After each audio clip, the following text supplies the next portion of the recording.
Société, droit et liberté avec Frédéric Bérard à C'est jamais pareil. On le voit, les Jeux olympiques battent leur plein et au-delà des performances sportives, la question des droits humains, des Ouïghours, de la liberté de presse en Chine est comme reléguée en second plan.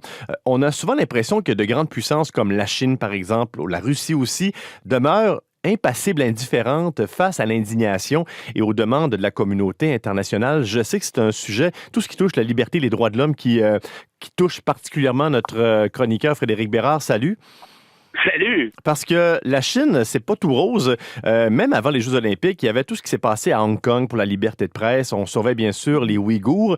Pourquoi on a l'impression que la Chine s'en tire encore à bon compte malgré le contexte actuel? Ouais, puis juste préciser que je veux pas que mon commentaire soit perçu comme étant un commentaire qui soit, comment je dirais, négatif envers les Chinois. De manière générale, on peut critiquer le gouvernement chinois sans critiquer les Chinois et qu'on se comprenne bien aussi à l'effet que la Chine n'est pas le seul pays qui viole actuellement certains droits fondamentaux, notamment la liberté de presse. On sait ce qui se passe au Mexique, notamment depuis quelques années, où les journalistes disparaissent les uns après les autres. On pourrait parler de la Russie aussi. Mais bref, si on parle strictement de la Chine, c'est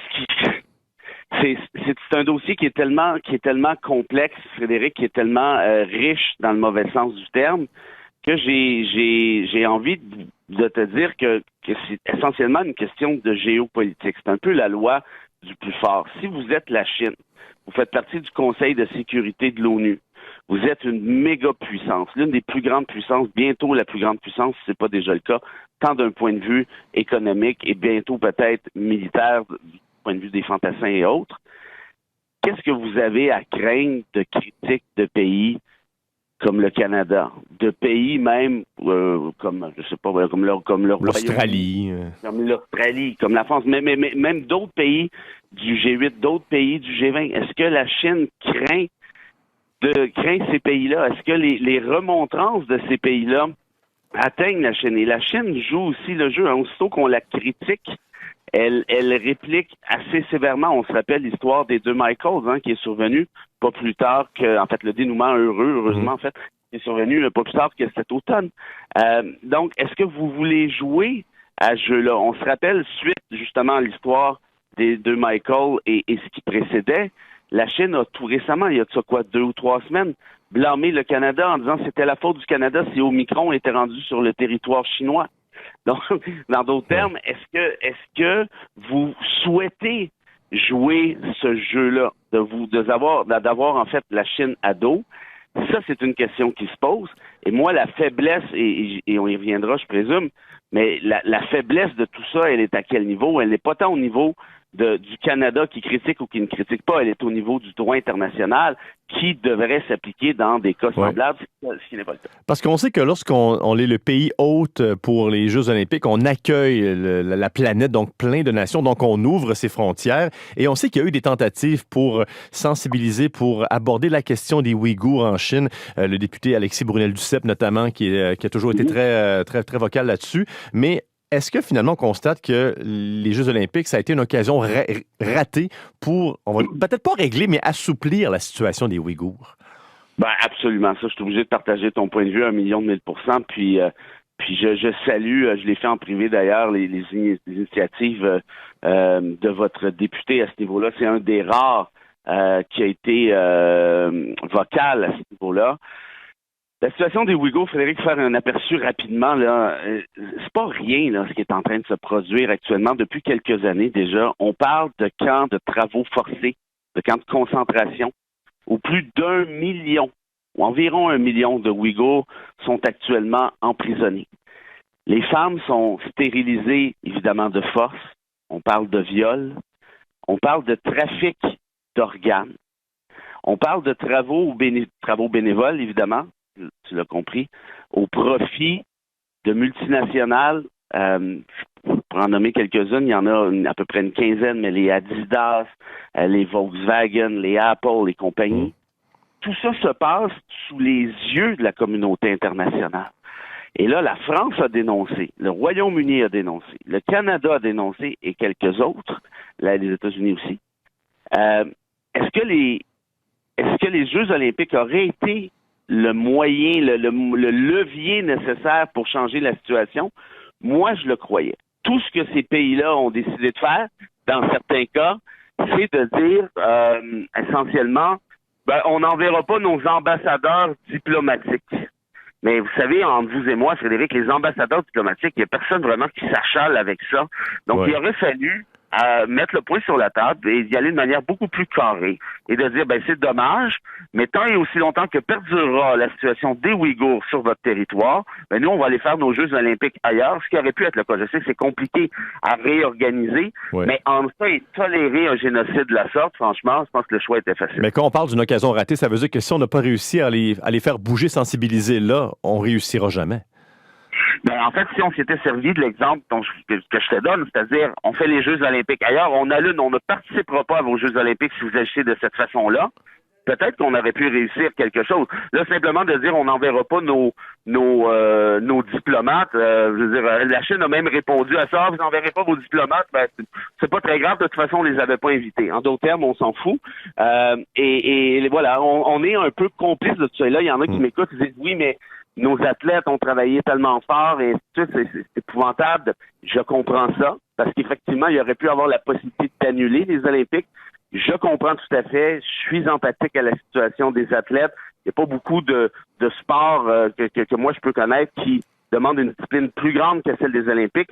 Reste que on fait face à un génocide. C'est ça la réalité, là. Ouais. Et à l'époque d'Auschwitz, il y en a plusieurs qui disaient, les forces internationales disaient, on le savait pas. On l'a su trop tard ou on l'a su après. La réalité, c'est qu'aujourd'hui, on le sait. Non seulement les autorités, mais la population également, et on tolère la situation. Frédéric Bérard, justement, on a l'impression parfois que les droits humains, les libertés, c'est bon pour tout le monde, sauf pour les méga-puissances qu'on a nommées, la Chine, la Russie. On en vient presque à se demander, le droit international, les Nations unies, ça sert à quoi finalement?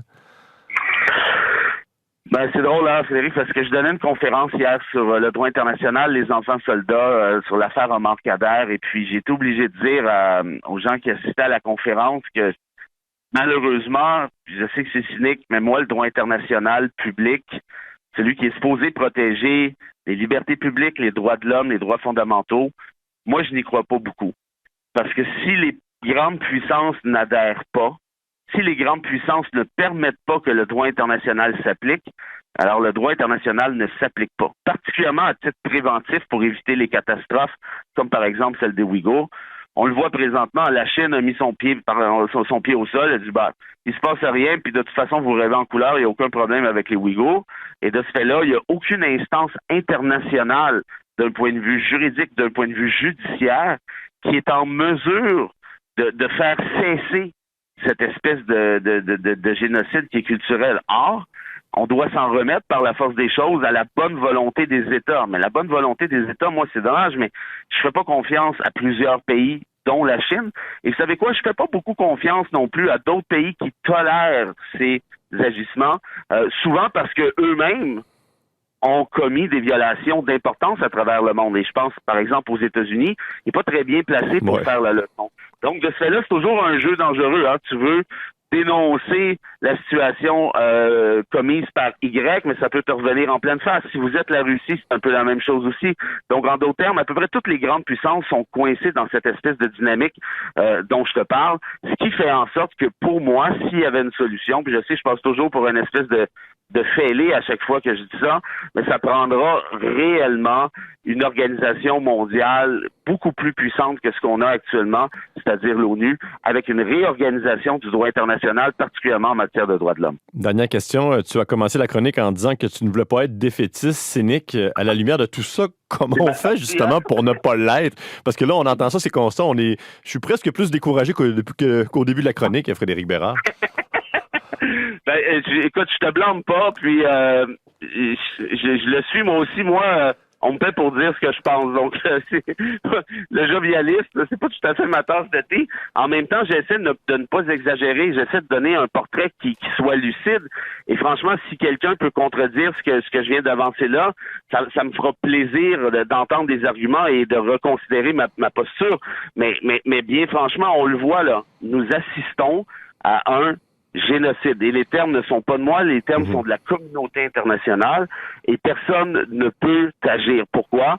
Parce que le droit international, soyons honnêtes, c'est un droit qui est diplomatique, qui est sympathique. On dit c'est un droit de bien-pensant, de belles intentions, mais le droit, ça ne devrait pas être ça. Le droit, ça doit être normatif, ça doit être coercitif, ça doit être clair, net et précis que si tu violes telle disposition, tu vas être dans le trouble. Or, est-ce que c'est le cas actuellement? Si on parle des Ouïghours, absolument pas. Et on pourrait parler de peut-être, je sais pas, moins 50 à 75 exemples des années récentes qui sont peut-être pas d'une gravité aussi importante que celle du scandale des Ouïghours, mais qui ont quand même témoigné de l'inefficacité du droit international. Ben, ça sert aussi à ça, la chronique, à faire réfléchir un mercredi matin, Frédéric Bérard, et vous avez rempli votre rôle à merveille. Merci beaucoup. On se reparle la semaine prochaine. Super, merci. Bye à bye. bientôt.